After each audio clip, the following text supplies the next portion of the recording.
அஸ்ஸலாமு அலைக்கும். Hi friends, இன்றைக்கி ஒரு மினி விளாக் பார்க்கலாமா? வாங்க பார்க்கலாம். இன்றைக்கி வியாழக்கிழமை மினி விளாக் தான் பார்க்க போகிறீங்க. பழைய சோறு இருந்துச்சு, அதனால் ஆப்பத்துக்கு மாவு அரைச்சி வச்சிடலாமா அப்படின்ட்டு ஒரு பக்கம் மாவு அரைச்சி வச்சுட்டு அதுக்கப்புறம் பார்த்தீங்கன்னா கிரைண்டர் எல்லாம் தொடச்சிடலாமா அப்படின்ட்டு கிரைண்டருக்கும் மிக்சிக்கும் ஒரே சுச்சி தான். அதனால் வந்து கிரைண்டரும் மிக்சி எல்லாத்தையும் தொடச்சிட்டு அப்புறம் மாவு அரைச்சது அங்கங்கே தெரிச்சிருந்துச்சு.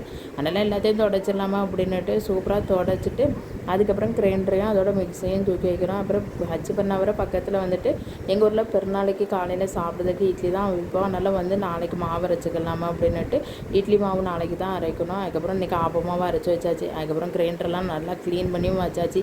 இன்னைக்கு க்ளீன் பண்ணதே நாளைக்கும் கொஞ்சம் க்ளீன் பண்ணுற மாதிரி தான் இருக்கும். எப்படினாலும் கொஞ்சம் தெரிக்க தான் செய்யும்.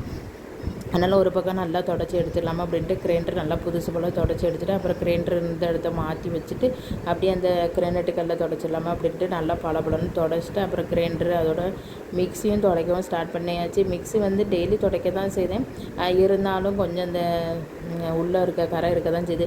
அதுக்கப்புறம் இந்த ஸ்பாஞ்சை வச்சு தண்ணியை வச்சு நல்லா புழிஞ்சிட்டு மிக்சிக்குள்ளே நல்லா கையை விட்டு நல்லா தொடச்சி எடுத்தோம்னா சூப்பராக பளிச்சுன்னு புது மிக்சி போல் ஆயிரும். மிக்சி அதோட கிரைண்டரெல்லாம் நல்லா சூப்பராக தொடச்சிட்டு அது இருக்கக்கூடிய இடத்துல எடுத்து வச்சிடலாமா அப்படின்ட்டு எடுத்து வைக்கவும் ஸ்டார்ட் பண்ணியாச்சு. இப்போ தான் அந்த இடமே பார்க்கவும் சூப்பராக இருக்குது. மிக்சி கிரைண்டர் வச்சுட்டு அப்புறம் வந்து மாவு அரைச்ச எல்லாமே இருந்துச்சு சிங்கில், அதையும் கழுவி வச்சுட்டு அதுக்கப்புறம் பார்த்தீங்கன்னா ஹாலில் ஒரு டேபிள் இருக்குது. அது டெய்லி துறவை இப்போ கொஞ்சம் இதாக இருக்குது, அங்கங்கே இதாக இருக்குது.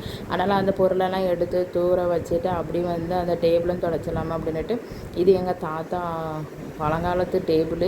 அவங்க முதல்ல வந்து கடை வச்சுருந்தாங்க, அந்த கடைக்கு யூஸ் பண்ண டேபிள் அது ஞாபகார்த்தமாக நான் வச்சுருக்கேன். ரொம்ப பழைய காலத்து டேபிள், அதை வந்து பெயிண்ட் அடித்து நான் யூஸ் பண்ணிக்கிட்டு இருக்கேன். அதுக்கப்புறம் பார்த்தீங்கன்னா குர்ஆன் அதோட தஸ்பமணி எல்லாத்தையும் எடுத்து வச்சுட்டு அப்புறம் எல்லாத்தையும் தொடச்சிட்டு அப்புறம் ஊது போட்டுடலாமா அப்படின்ட்டு ஊது பற்றி எல்லாமே பொருத்தி வச்சாச்சு.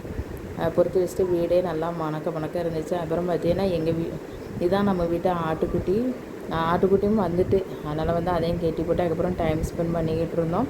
அதுக்கப்புறம் என்னென்னு பார்த்தீங்கன்னா ஒரு பக்கம் வந்து துணியும் கிடந்துச்சு சேரில், காலையில் துணி சோப்போட்டது அதையும் அடித்து வச்சிடலாமா அப்படின்ட்டு அதையும் அடித்து வச்சாச்சு.